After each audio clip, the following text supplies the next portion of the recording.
welcome and thank you for standing by. At this time, all participants are on a listen-only mode until the question and answer session of today's conference. At that time, to ask a question, press star 1 on your phone and record your name at the prompt. Today's call is being recorded. If you have any objections, you may disconnect at this time.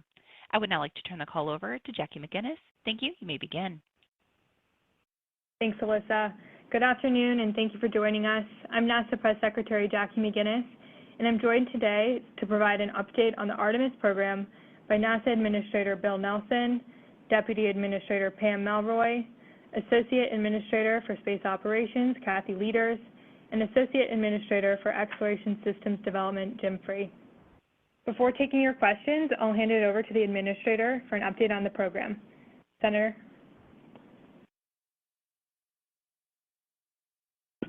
Thanks, Jackie. I want to start by sharing how excited all of us are on finally being able to get back to work on the human landing system, what we call Option A contract with SpaceX. Over the past months, there's been an intense focus on when we will land humans on the moon again as part of the Artemis program. I spoke last Friday with Gwen Shotwell, the CEO of SpaceX, which is the first contact we've been able to have about the HLS program, and we both underscored the importance of returning to the moon as quickly and safely as possible.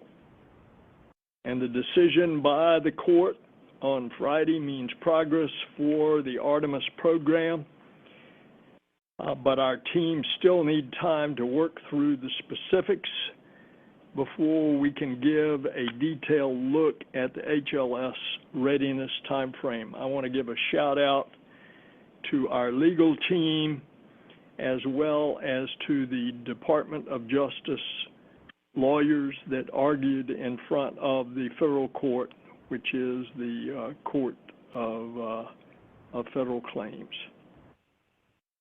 The human landing system is a crucial part of our work to get the first woman and the first person of color to the lunar surface, and we are getting geared up to go.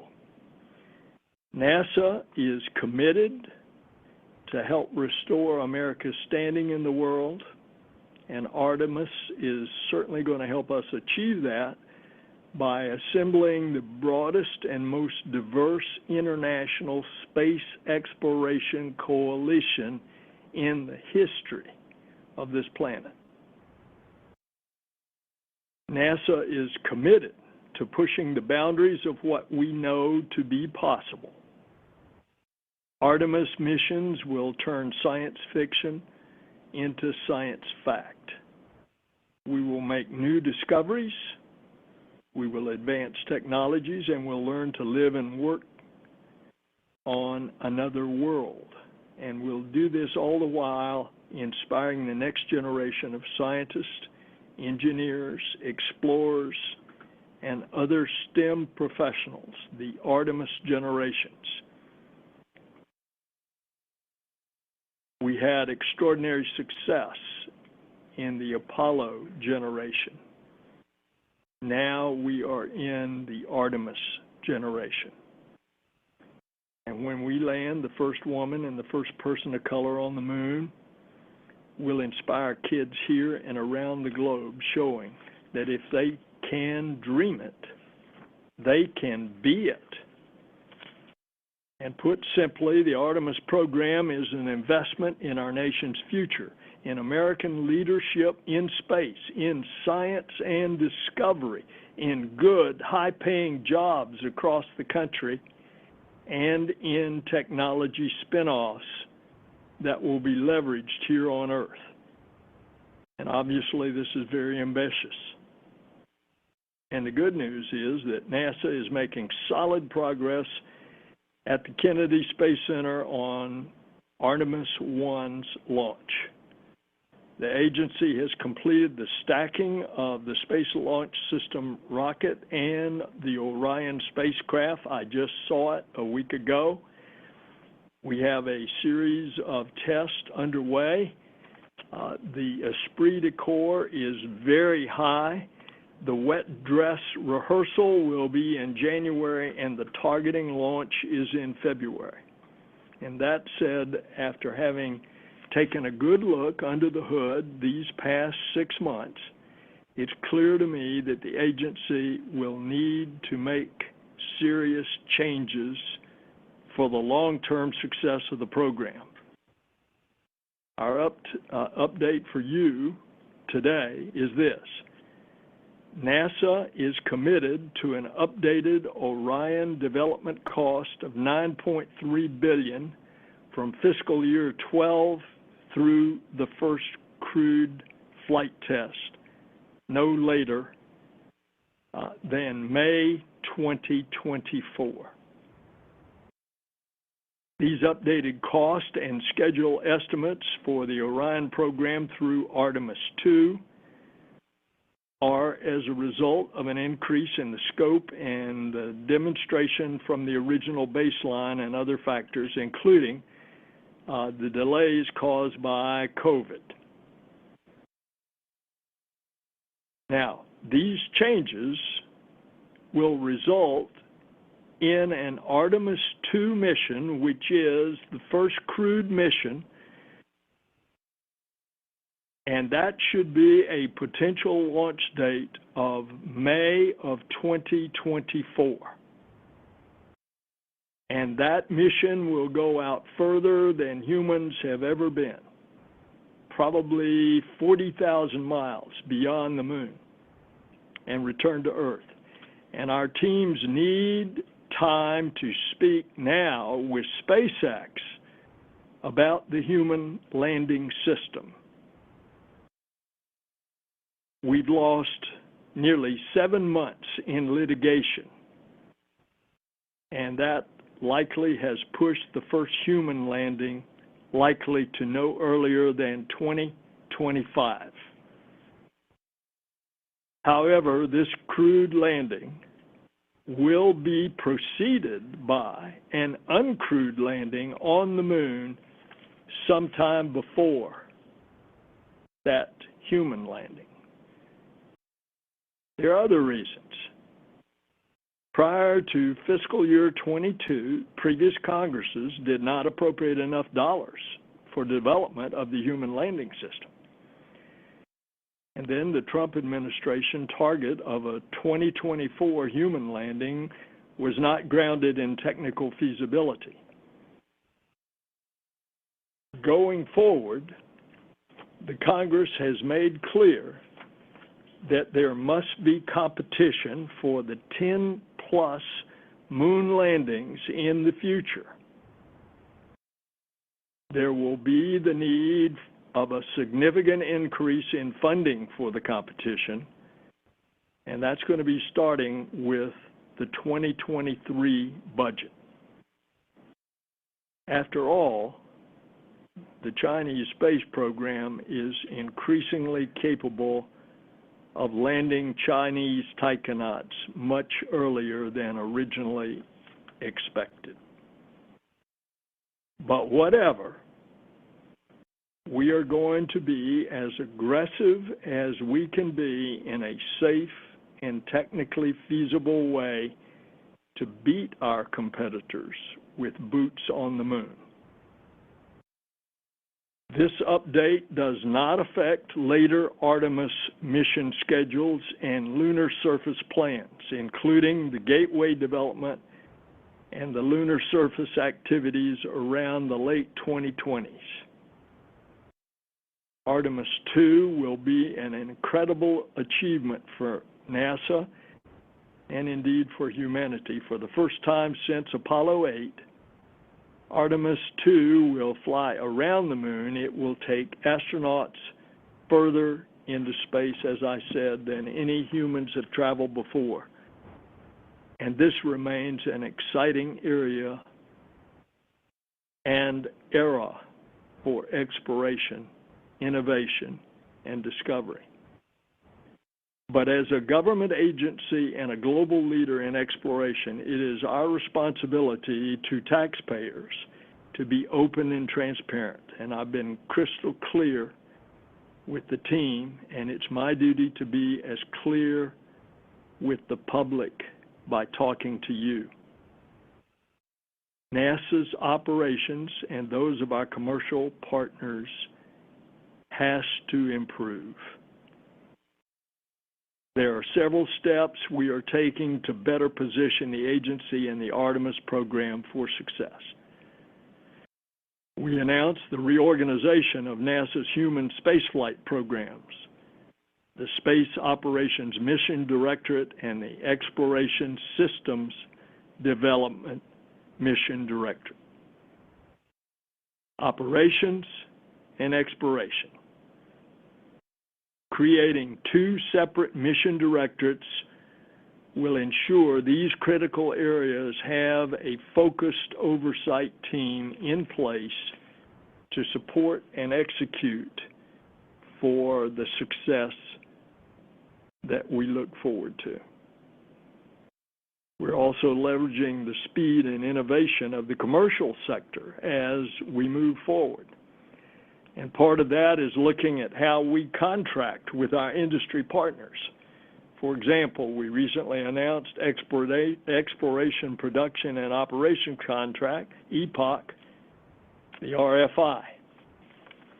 The goal is to position NASA to support long-term exploration of the moon and beyond. And to do this, we want to streamline the SLS production operations, and we're going to consolidate multiple SLS contracts into a single production operations contracts, and as well as consulting with industry on the feasibility of having a long-term service provider for the rocket.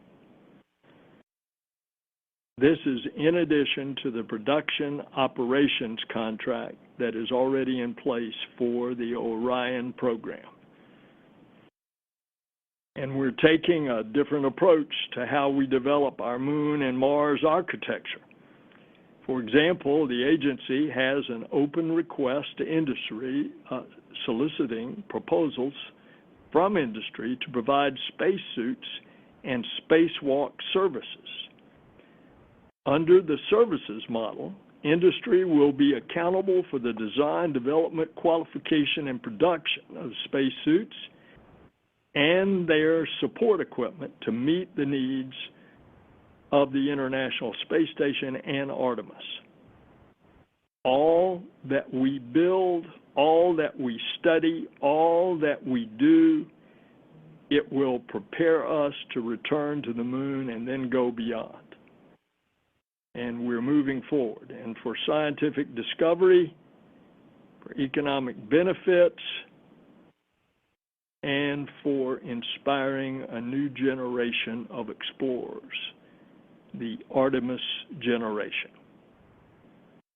All these ambitious plans are contingent on funding, and I'm going to continue to fight for sustained funding.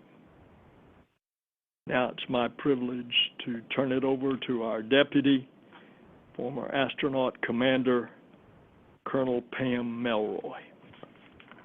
Thank you so much, Bill. Hey, I want to start out by just thanking the dedicated NASA workforce. They've been working day in and day out with a unity of purpose to explore and land the next humans on the moon. And it hasn't been easy.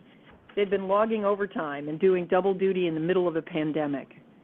We recognize that extraordinary effort, and we're fully committed to the Artemis program both as an agency and also on behalf of the Biden-Harris administration. So over the years, I've witnessed development challenges on nearly every program I've worked on, from NASA assembling the International Space Station while I was an astronaut to advanced projects at DARPA. And that's the nature of our business. We work on big projects, and we do things that have never been done before. I do believe that many of the first-time development challenges on SLS and Orion are nearly behind us. Like Bill said, we know we've got to reduce costs and streamline operations. And he mentioned the EPOC RFI, and that's incredibly important. Kathy and Jim can discuss those plans in greater detail. What I see taking shape are the technologies, systems, and infrastructures that we need to live and work on around the moon and undertake incredible science, and the capacity to learn from those objectives and build on that so we can have a blueprint for how to do it at Mars and even beyond. This is one of the great undertakings of humanity that we're working on, and the scope of it, from SLS and Orion to Gateway, human lander, ground systems, communications, spacesuits, and more, is truly staggering, first at the moon and then at Mars. But we're NASA, and we will rise to the challenge. We have an incredible workforce, incredible international and commercial partners, and we're already in the trenches working hard and working smart. There are going to be challenges along the way, but we want to be open and transparent about them and work on solving those problems together. And we're working strategically with our partners to make sure that we keep focused on the big goals. With that, I'd like to hand it over to Kathy Leaders. Thank you, Pam. You know, it's been about a month and a half since Space Operations Mission Directorate, sprung from the agency's reorganization of HEO, and I will tell you, we haven't slowed down our mission. You know, our Crew 2 astronauts returned safely to Earth last night, and we are diligently right now working towards a Crew 3 launch tomorrow, and with our Delta launch readiness review tonight. And next month, we'll be sending another cargo delivery to the space station. So human spaceflight is busier than ever before. I think one of my favorite things to see at the Kennedy Space Center right now is still to see that magnificent Artemis 1 stacked vehicle in the vehicle assembly building. And it gives us a peek at the mission coming up in the first quarter of next year. And I've heard from so many people, like Pam talked about, industry partners, international partners who have been down over these last few weeks and have just been in awe of seeing that site. As Minister Nelson mentioned earlier, we are happy, I am very happy with the judge's decision that upholds our source selection of SpaceX for the HLS Option A contract. You know, ultimately this partnership will result in the development of the initial demonstration lunar lander, which will take our astronauts from lunar orbit to the surface of the moon during that first crewed lunar landing demonstration mission under Artemis. So though we've been on hold, the SpaceX folks have continued to make progress, and like was mentioned before, the HLS team right now has resumed discussions with SpaceX to fully understand their progress to date and make sure we can align milestones to safely return humans to the moon. We are so excited to put astronauts on the moon for the first time in more than 50 years and ultimately establish a long-term human presence at the moon for the first time ever. But this is just one part that the agency's broad efforts to engage with industry and enhance commercial readiness for our human landing system services. You know, Jim will be letting us know more later on how the agency continues to work with U.S. companies to further mature our human landing system concepts to prepare for our recurring sustaining services under Artemis, as well as looking for new solutions related to our other capabilities that Pam mentioned. You know, we know that the development of new capabilities is challenging, and through it we typically encounter challenges. But what is often overlooked is as we encounter challenges, we are creating learning, and that learning is not only helping us, it is learning that also benefits others across the space industry and even other industry. For example, one thing we had to learn how to do is to weld the massive SLS propellant tanks with state-of-the-art manufacturing processes. And one of our new companies coming up, Blue Origin, is also using that welding method. It's another place where we solve the problem and are sharing that solution with our industry partners.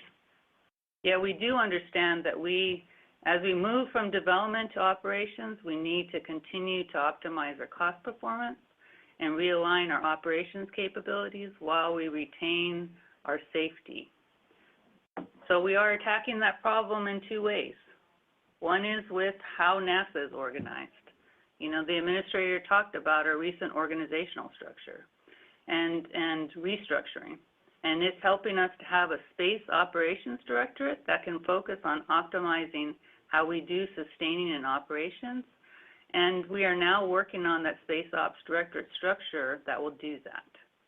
We've been meeting with the center directors, both Jim and I, with the center directors at the key HEO centers at Kennedy, Johnson, Marshall, Stennis, to understand what has been working well, but yet where there are opportunities for us to improve with the new organization.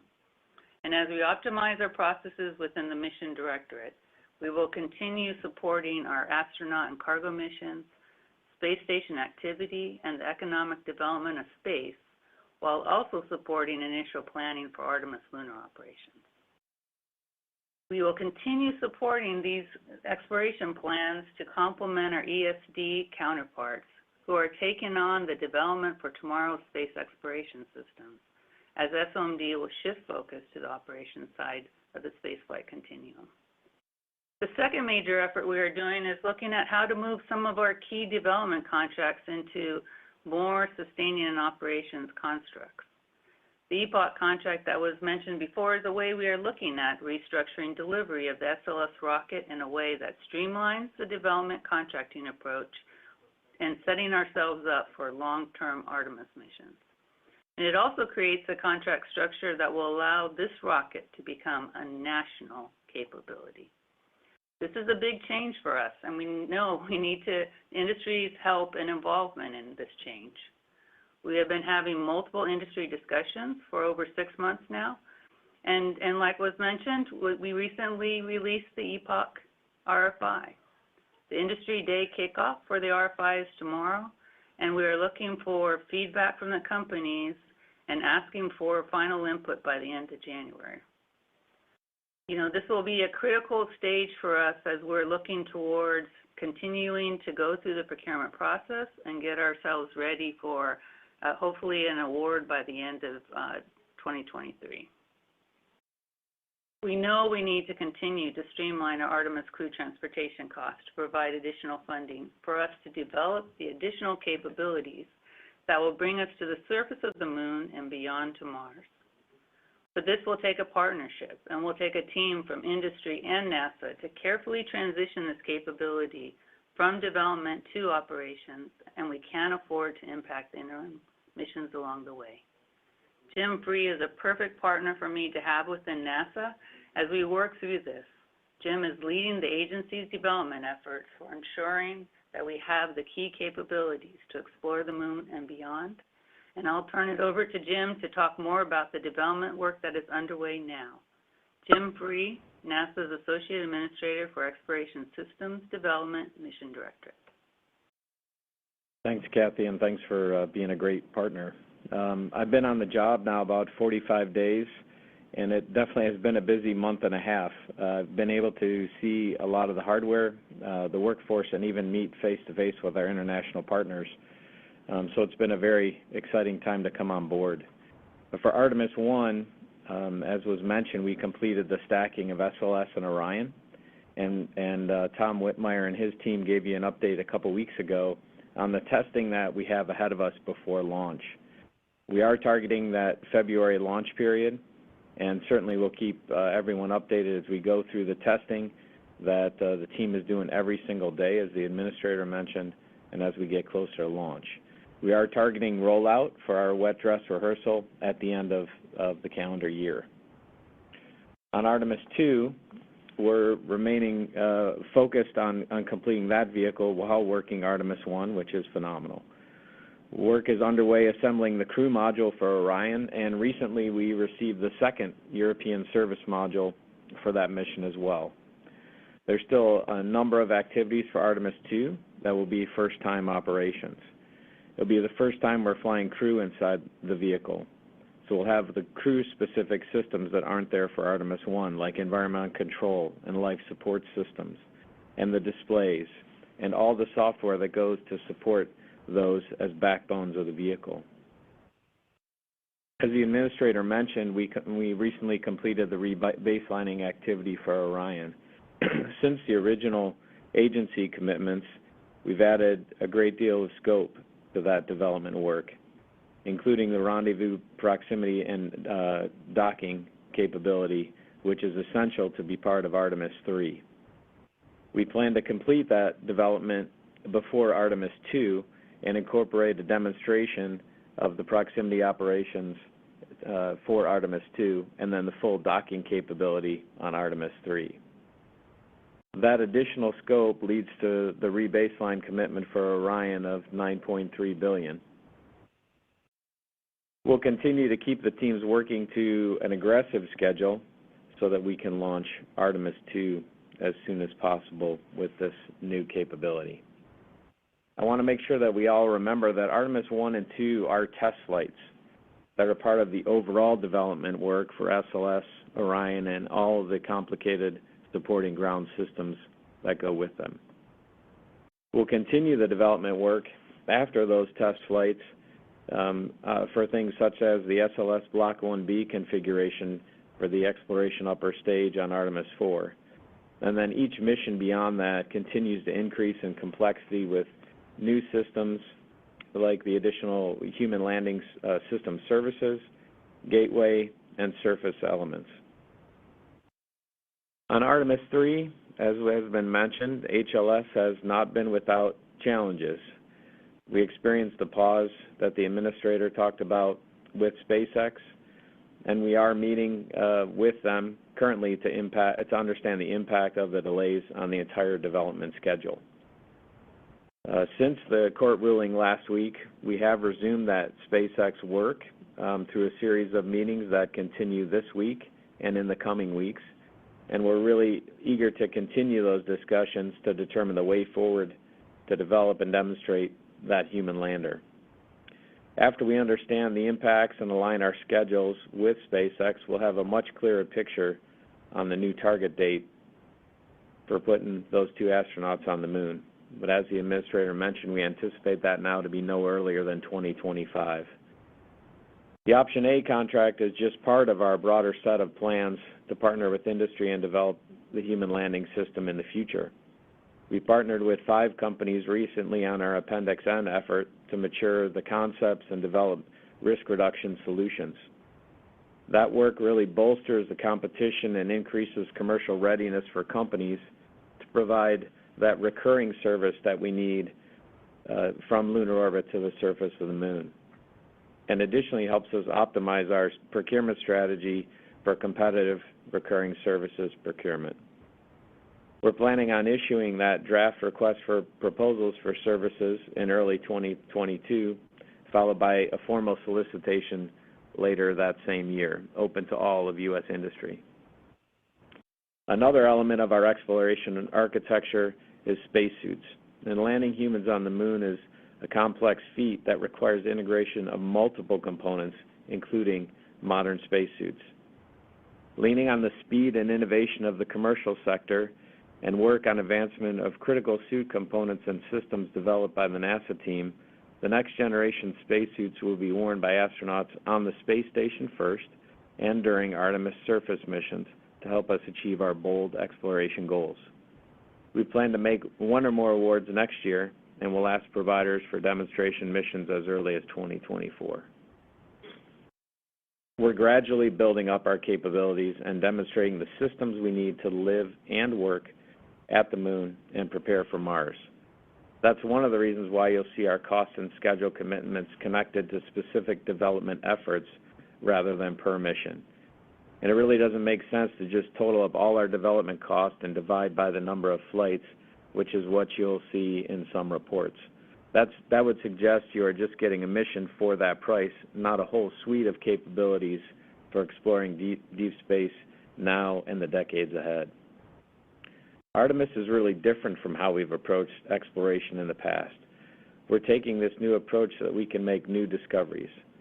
Not only are we looking forward in everything we do to prepare for human missions to Mars, but we're bringing partners from around the nation and partners from around the globe with us.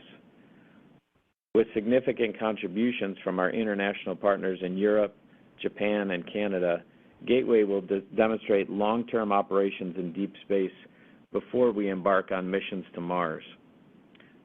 That Gateway remains on its current schedule. The Lunar Orbiting Outpost will provide unprecedented access to the moon, as well as increasing opportunities for science investigations that are being planned today. One of the notable differences in our Artemis plans is how we're infusing science into our plans from the beginning. We have science and utilization being designed and developed today that will be on Gateway. That includes our international partners. There are lunar exploration activities across the agency, and Artemis is the unifying theme for those efforts and endeavors. Thank you. Jackie, I'll turn it back over to you. Thanks, Jim. I'm sure everyone on the line has a lot of questions, so we'll move into the Q&A portion of the briefing. Alyssa? Thank you. We'll now begin the question and answer session. If you would like to ask a question, please press star 1 on your touch-tone phone. Make sure your phone is unmuted and record your name clearly when prompted. To withdraw your question, you may press star 2. Again, to ask a question, please press star 1 and record your name. We'll take a moment for questions to come through. Please stand by.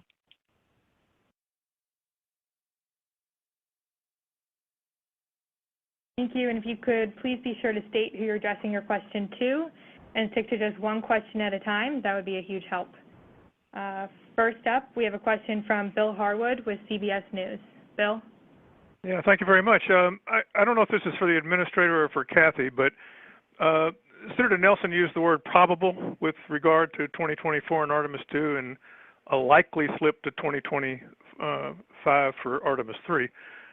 You know, until you guys really know where you stand on the lander, I'm curious why we're talking about dates at all, because it doesn't sound like there's any specificity at this point beyond you can't land in 2024 like the Trump administration was suggesting.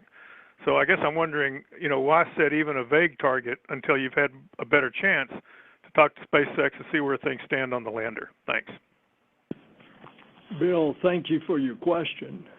We're responding to you all because you asked me months ago for specific timelines, and I told you until the court ruled, and as it ended up, it was two courts, an administrative procedure first, and then a federal court of claims second.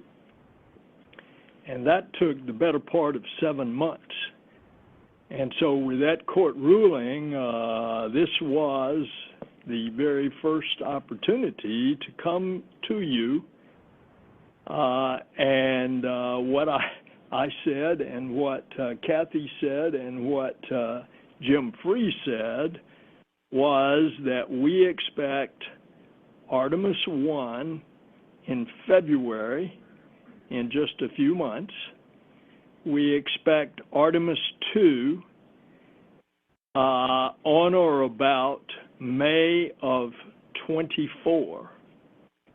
And for all the reasons then that I laid out, and I think I gave you about 4, we are estimating no earlier than 2025 for Artemis 3, which would be the human lander on the first demonstration landing that was won in the competition by SpaceX. And so we are giving you as much specificity, and I think quite a great deal of specificity, given the fact that we deal in an arena of cutting-edge technology and other things like COVID and litigation that get in the way. I hope that answers your question. Thanks, Bill. Up next, we have Chris Davenport with the Washington Post. Hi, thanks so much. I guess this is for the administrator or the deputy. You had said that, you know, this is going to require getting to the moon even in 25 will require sustained and significant funding starting in 2023. I'm wondering what sort of a dollar amount you're looking for to meet that goal, how big of an increase. And I'm sorry, I don't have my budget documents in front of me. When you say Orion is now rebaseline at $9.3 billion, that's up from what, if you could? Thank you. All right, I'll turn it over to Pam after I try to answer your questions first. On the baseline, were you talking about Orion or were you talking about the rocket? I'm talking about Orion.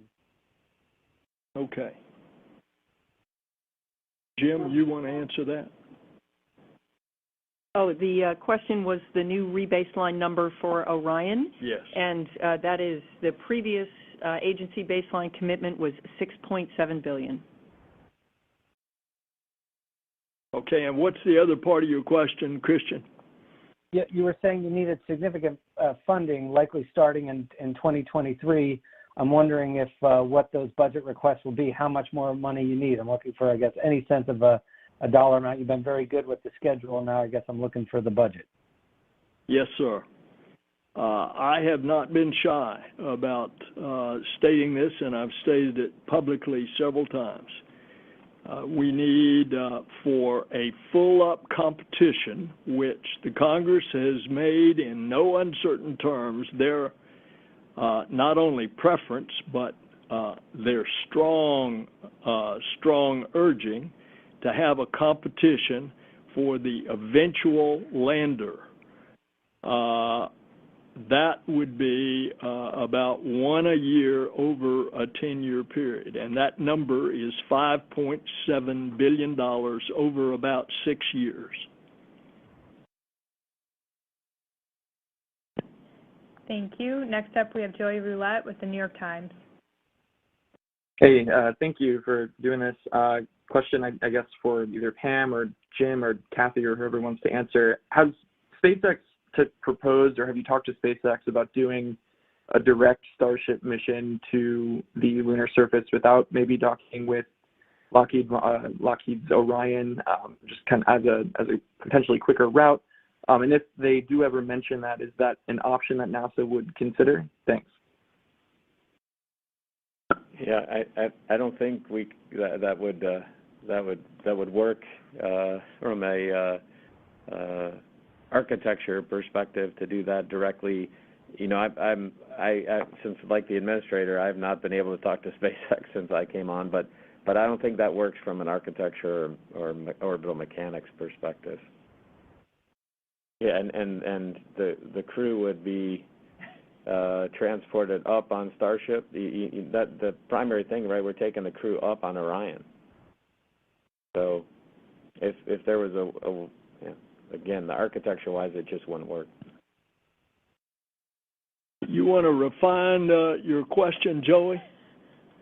Well, yeah, I was just saying, since there are additional delays and cost overruns with the Orion program, I was just curious if NASA ever considered alternative routes to the moon only using Starship or other architectures. And if you could elaborate on why it doesn't work from an architecture standpoint, that would be great. Thanks. Well, let me just point out, right now there's only one rocket that's capable of doing this, and this is SLS and Orion on top. And that's stacked as we speak in the VAB, and it's going to launch next February. So we're going with what we got, and if anybody comes up with another alternative, we're glad to look at any other alternative. Next up, we have Kristen Fisher with CNN. Thank you, everyone, for the update. My question is for Administrator Nelson or Deputy Melroy, since you just returned from Dubai. And my question is, what is your level of concern that this slip in the schedule could perhaps allow China to land taikonauts on the moon before the U.S. can return American astronauts to the moon? Thank you.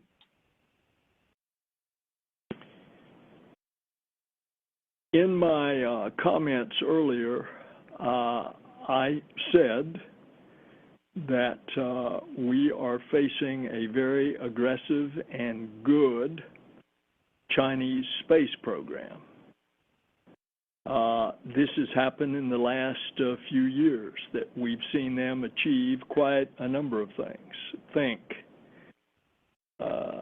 they put up a space station and within a short period of time put taikonauts on that space station.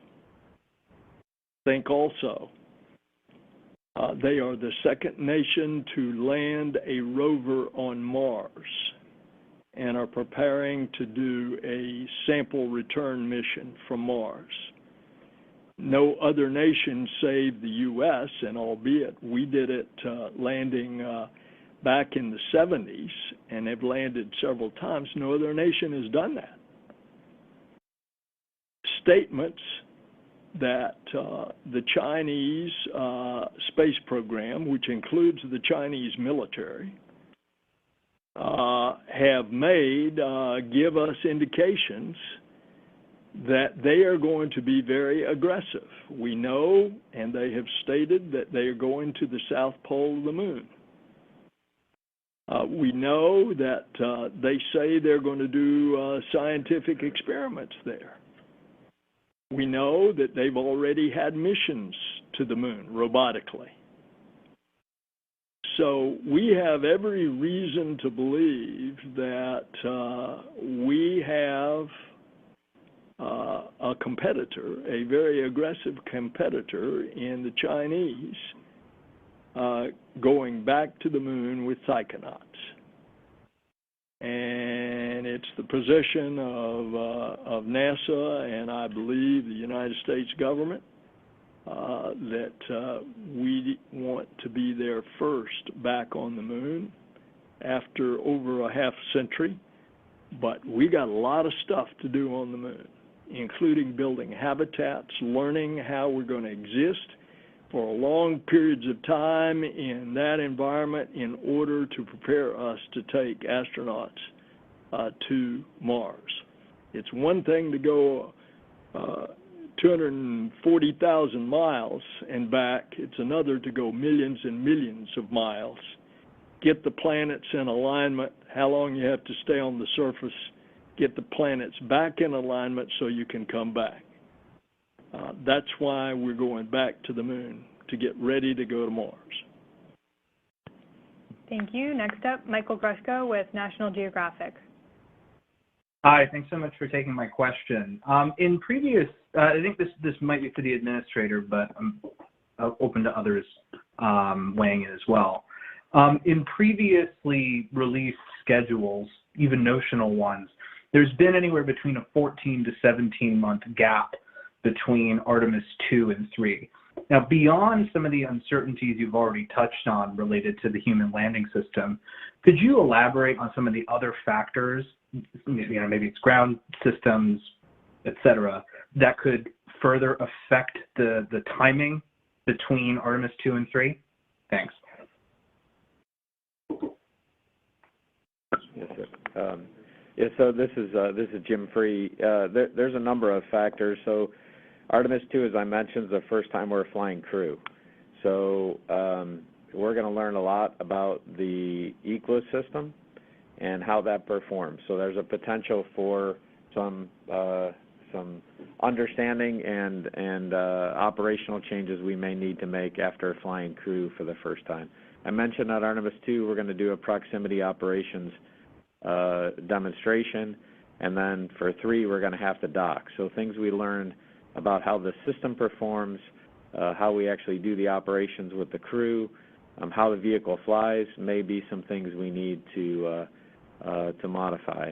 And then things we learn just processing the vehicle. The things we've learned from 1, we're hoping to pass on to 2. When we process on 2 and we actually are taking crew out to the pad and putting them in the vehicle, we're going to learn a lot that we may have to add time between 2 and 3 to factor in. So it's part of it's the learning, part of it's we need time to turn the pad also. There's that duration between the 2 as well. So that's a few examples off the top of my head. Thanks, Jim. Next, we have Michael Sheets with CNBC. Hi, all. Appreciate the update on the program. Administrator Nelson, I'm curious if I understand that the work hold only recently was released, but have you visited SpaceX's facility in Boca Chica, Texas, where they're developing Starship, or do you have any plans in the near future to stop by and see work on their side of the HLS Artemis program? Thanks. Yes, we do. Pam and Bob and I are all going down there at the first opportunity, and it looks like that'll be after the first of the year. Remember, we got a lot of other exciting things going on between now and then. We've got a telescope going up on a French rocket that's going to go 1 million miles, and it's going to peer through a keyhole, and it's going to look back and capture light from over 13 billion years old, only 250 years after the Big Bang. That is a major mission. We've got the DART going up in December. It is going to an asteroid that revolves about another asteroid, and this asteroid is about 2,000 or 3,000 feet in diameter, so it's a big boy. You wouldn't want it to hit Earth. Well, we're going to see if we can move it in its trajectory, and we're going to ram it at 16,000 miles an hour. And those are just two of the exciting missions that are going on between now and Artemis 1. Thank you. And next up, we have Irene Klotz with Aviation Week. Thanks, Jackie. Good afternoon. I have 2 quick accounting questions and then a contracting question. On the accounting questions, maybe, Jim, if you have an updated SLS development cost through Artemis 2, and also is this $2.5 billion cost growth in Orion, are you saying that that's primarily due to adding the Prox Ops demo? And then the big picture question has to do with this Epoch RFI. If NASA anticipates there being or positioning SLS to be a commercial launcher, possibly competing with offerings by SpaceX, maybe Blue Origin, or is the idea behind moving to commercial service contracts some other idea in mind? Thanks. Yeah, Irene, this is Jim. So the number through Artemis 1 for SLS is the $11 billion. And I'm sorry, your second question was the Prox Op demo? The $2.5 billion cost growth in Orion, if that's primarily due to the Prox Ops demo. Yeah, so remember, this goes back a number of years with Orion back to the 2012 time frame. So there were a lot of requirements changes between then. The Prox Ops demo is a major part of that. If you think about that system has to go on the hatch, and that has to be jettisoned during re-entry. So there's the complexity of the docking part, there's the complexity of all the sensors, and then there's complexity of making sure you can get that out of the way to get the crew home. So that is a major element, but there's a number of requirements changes. There's the RPOD, and then we've also taken into account a lot of the COVID delays that Orion experienced, both in supply chain and just keeping the program going. And then the third question was around SLS as a commercial. That probably goes to Kathy with her Epoch responsibility. So I think, Irene, the key thing is we're working to get our current multiple contracts into a single production operations contract, and looking at ways that through that contract we can figure out how to potentially enable other people to be able to buy, that 42 metric tons to TLI, and have it be a shared investment and resource from a government perspective, because it is a unique launch capability. So that's our goal. We're obviously working through that on how to do that the best way and pretty early in the process, but, you know, obviously having lots of discussions about it. Thank you. Thank you. Up next, we have Jeff Faust with Space News. Good afternoon. A question about Artemis II schedule. You're now looking at as late as May of 2024, and I know previously the target was sometime in 2023. Is that delay simply the results of COVID supply chain impacts, or are there other issues driving the delay in that launch? Thanks. Yeah, Jeff, this is Jim Free. So there's multiple factors in there. I mean, COVID's a big part of it, both in the workforce and also in the supply chain. We had some delays down at Michoud with after a number of the storms, with water getting in the facility and damaging some of the hardware, damaging some of the floor, damaging the tooling. Obviously, there were some problems in the roof as the water got in. So there's that delay. There's a portion of it is the avionics reuse, but that's only a portion of it. And then it's, the Artemis II is a complex vehicle. So as we've learned and started to integrate that Eclipse hardware, a little bit of delays with some of that installation and understanding. So when you add it all up, that's how it all is moved out. Thanks, Jim. Brian Bender with Politico, please. Hey there. Thanks for doing this. One quick question. I'm not sure who would be best positioned, but maybe you've covered this. I don't think I missed it. The new cost estimate for Orion, how much of an increase in that? In other words, what was the baseline prior to the $9.3 billion? That was my first question. And then the second was, as the administrator laid out, there's lots to do here, lots of buy-in from Congress that needs to happen. Have you briefed the president? Have you briefed the vice president as the chair of the National Space Council on all of this? And do you expect that we'll hear more from them about what's needed to be done to get this done and to beat the Chinese? On your second question first, the answer is yes. I talked to the Vice President as recent as last Friday when the two of us were out at Goddard. So the answer is yes. And yes, also, there'll be plenty of discussion. The Vice President has called the first Space Council meeting for December the 1st. Jim? Yes, sir. Yes, sir. And to your first question, the previous was 6.7. Thank you. And next up, we have Eric Berger with Ars Technica. Yeah, hi. Thanks very much for doing this. I have two questions. The first is for Jim or Kathy on the contract to streamline SLS production that you've been talking about. The RFI says a private contractor should build it as a substantial cost savings. And it mentions a baseline per flight cost. Can you tell me what that cost is, the current baseline per flight cost? And the other question is for Senator Nelson. What is your sense of the purpose of Artemis? Is it, do you think, to build a long-term lunar settlement? Or is the purpose to go to the moon, learn what we need to go to Mars, and then get on to Mars? Thank you.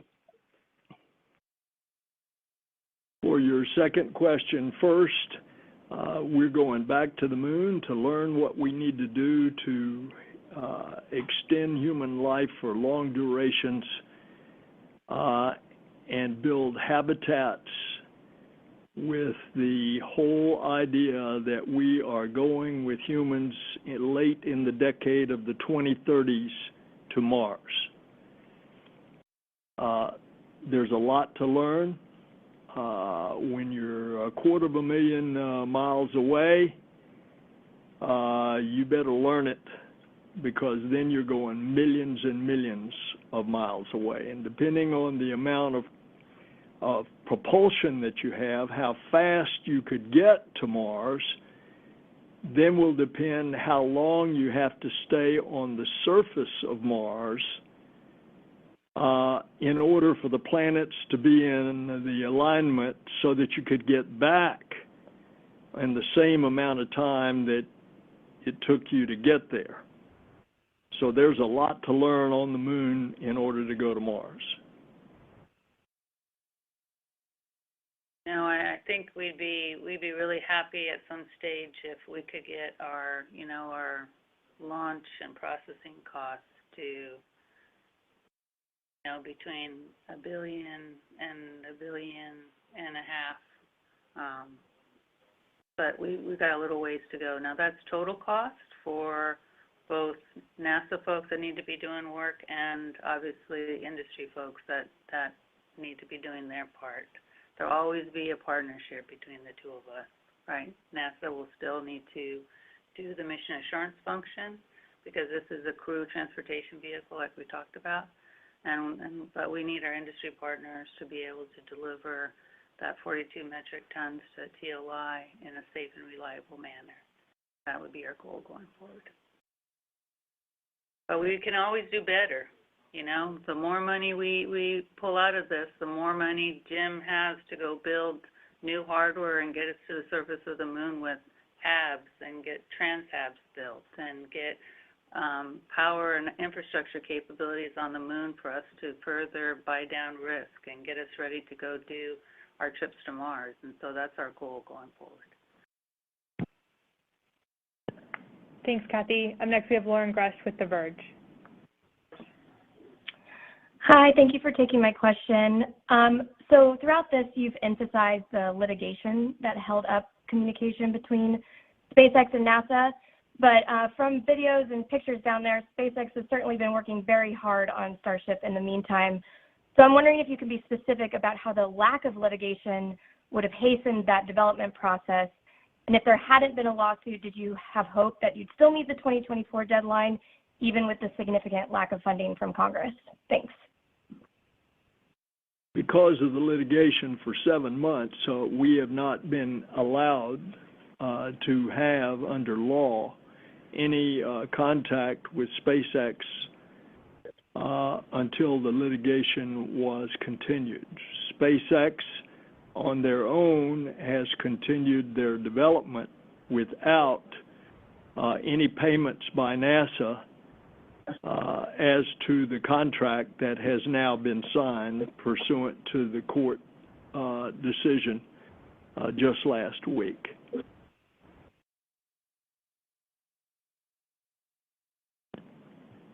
Next up, we have Andrea Leinfelder with the Houston Chronicle. Hi, this question is for the administrator. The uncrewed landing on the moon that you mentioned, is that new or is that part of the SpaceX human landing system proposal? And also, I apologize, can you refresh my memory onto when Artemis 2 had been planned to launch? Thank you. The uncrewed lander was always a part of the solicitation put out by NASA. That was part of SpaceX presentation. And so you might want to check to see what time frame that would be. I suspect that you might want to, that might be a page 1 story when it lands prior to sending the first crew to the surface. What was the second part of your question? When was the Artemis 2 launch previously scheduled for?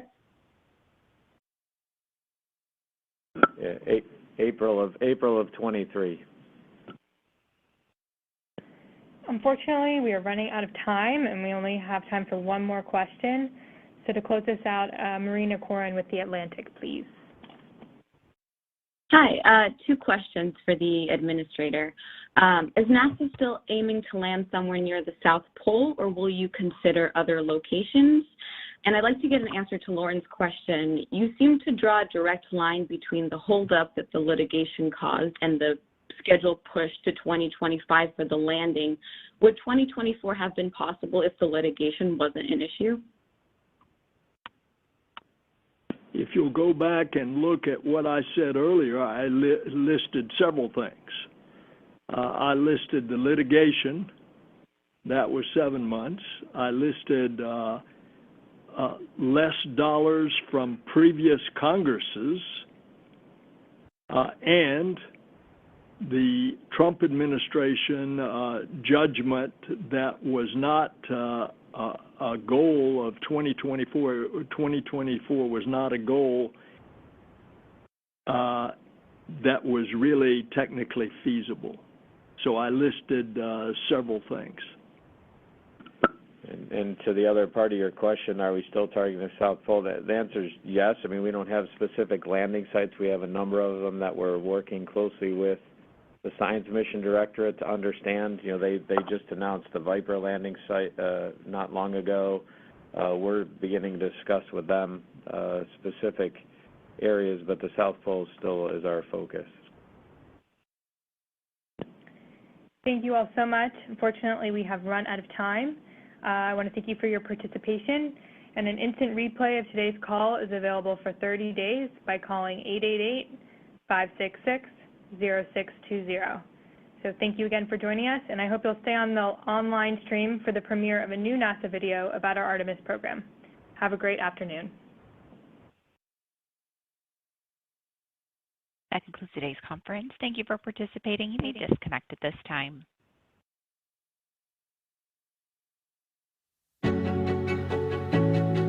For every generation, the moon has been a beacon of tides and time, of dreams and destiny. For many across NASA and around the world, it has been calling to us. It has been the daily efforts of thousands whose quiet resolve has pressed us forward and prepared us for this next moment. We don't just stand on the shoulders of giants. We stand shoulder to shoulder with the generations of dreamers and doers that have navigated every phase of preparation. To every hand that has added a fingerprint to what we now call Artemis, thank you. All of your hard work will soon be realized. Today, the moment of return to the moon has never been closer. The path forward never so clear. The number of those committed to the Artemis Accords continues to grow. The commercial lunar delivery missions that will pave the way are nearing launch. And as NASA's Artemis 1 stands fully stacked, the hardware for our future human missions to the moon is well underway. Are there challenges ahead? Certainly. But this is our path to Mars. We are about reaching further into the unknown and learning how to live on other worlds. Because the farther we reach, the greater we grow. And as history has taught us, the greatest of these benefits are fully realized and utilized here. With the launch of Artemis 1 this February, we say, we return to the moon for all humanity.